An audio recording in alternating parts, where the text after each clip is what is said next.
This workshop is brought to you by the International Community Consulting Firm, also known as ICCF. This Seniors Empowerment Workshop session is being organized by the Maranatha African Mission, also known as MAM. MAM received this funding from the federal government of Canada through the New Horizon for Seniors program to enable Black, visible minority, and immigrant seniors to combat isolation and adjust to the current and post-COVID-19 environment. The Maranatha African Mission is a community-based organization whose mandate and activities are dedicated to the spiritual and educational advancement of its members in the Black, visible minority, and immigrant communities in Salisbury, Burnaby. The Maranatha African Mission coordinates socially inclusive, information-sharing workshops for vulnerable individuals that facilitate the development of basic social interactive community involvement of seniors and youth, advocacy, assistive technology training, and other social development programs.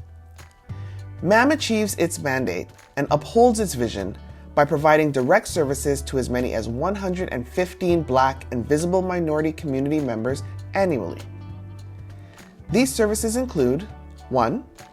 Providing counseling, social and advocacy support systems for women impacted by gender-based violence and connecting them with appropriate social and justice systems.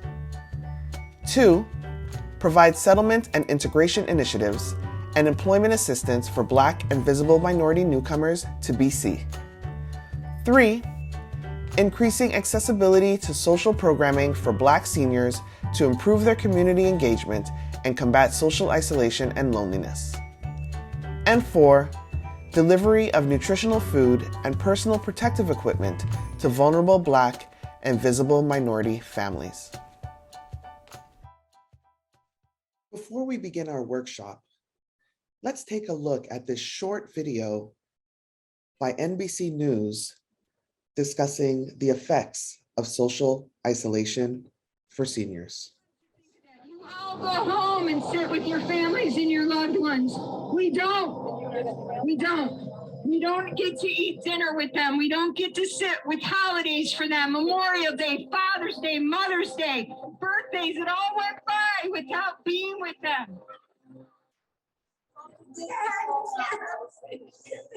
She can't come over, right? No, she can't come over, okay? So many people are watching their loved ones die. Our loved ones don't have the luxury of time. There needs to be revision on the standards of visiting. My baby, my baby, my baby. We have to do something different. I'm sorry, bro. I'm sorry.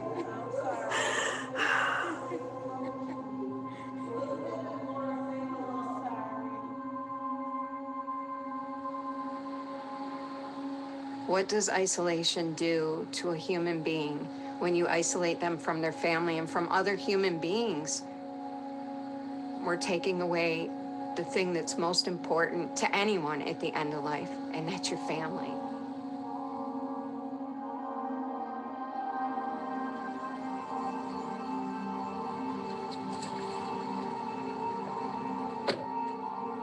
In March 2020, New York State banned visitors from nursing homes because of COVID-19. The guidelines were implemented to protect residents from the deadly virus that's claimed over 90,000 lives in long-term care centers across the country as of early November.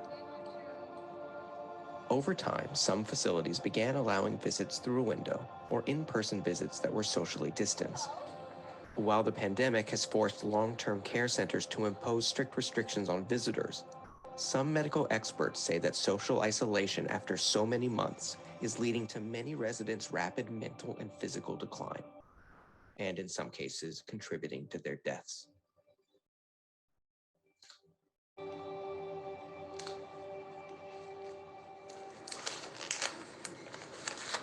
Let's see.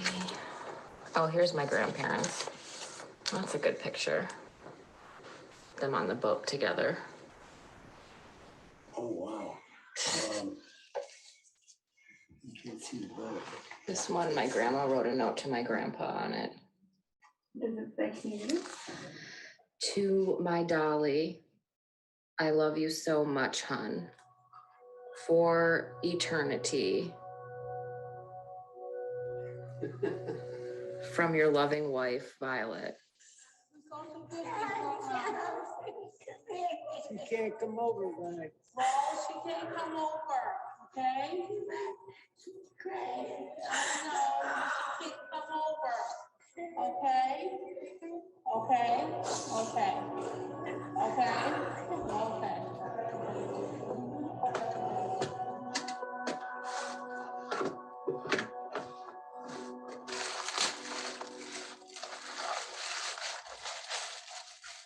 She was always into fashion and style. Let's see what else.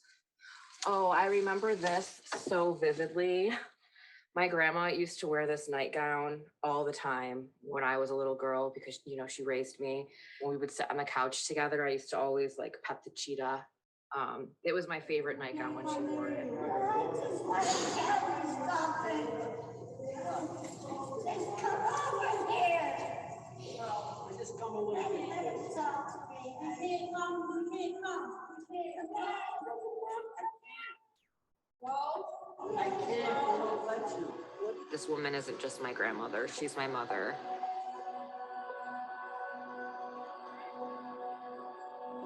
I understand that the current policies are in place because they want to do everything right now to protect our seniors and our veterans and loved ones of families in nursing homes. But our elders are now dying from failure to thrive. They're giving up. They've been alone for 7 months. Families need each other. I was devastated when they told us we couldn't come in or see him. And my father didn't understand it when we explained it to him over the phone. He didn't understand what the virus meant. This is my father at 17 when he entered the service. He lied about his age so that he could get into the army. And this is my dad in Korea in the middle of the jungle during the war. So we did Zoom calls and then we graduated to window visits.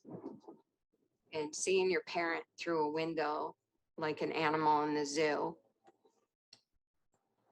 Hi, Daddy. Trying to hear him, trying to see him through the screen, trying to advocate for him was heartbreaking. You look good. Did you eat breakfast? We understood it in the beginning. We understood why they had to shut it down and protect them. But we thought it would only be, well, maybe a month or two. But here we are 7 months later. They have all lost weight. Some of them say they just don't want to live anymore. The suffering is unmeasurable for loved ones and for families. How long is it okay to keep human beings locked up away from their families? And this is the letter that I found in my mother's stuff. Beverly, I want to come home for good. I don't know how to get out of here. I would do anything to get away. See if you can do anything. I want to get out of here. I hope I can. And when I found this in her belongings, I cried. I couldn't help it. I said, if she wrote this down on paper with the intention of giving it to me, that must be how she felt.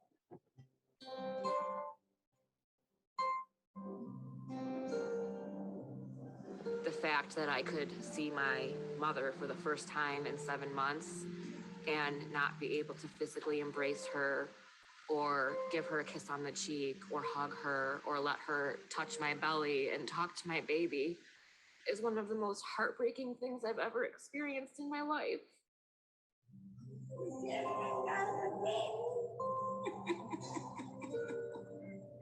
Oh, Chelsea, I love you. They didn't come over her, really. They can't come over. Get out of the way, I want you. I needed to do something to channel my negative emotions in a positive way and prevent more lives from being lost.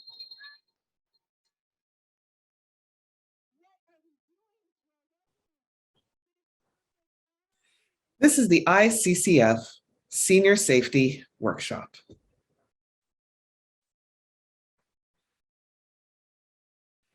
This is the Seniors Safety Awareness session that focuses on combating seniors' social isolation and loneliness. What is senior social isolation? Loneliness is the feeling of being alone, regardless of the amount of social contact. Social isolation is a lack of social connections.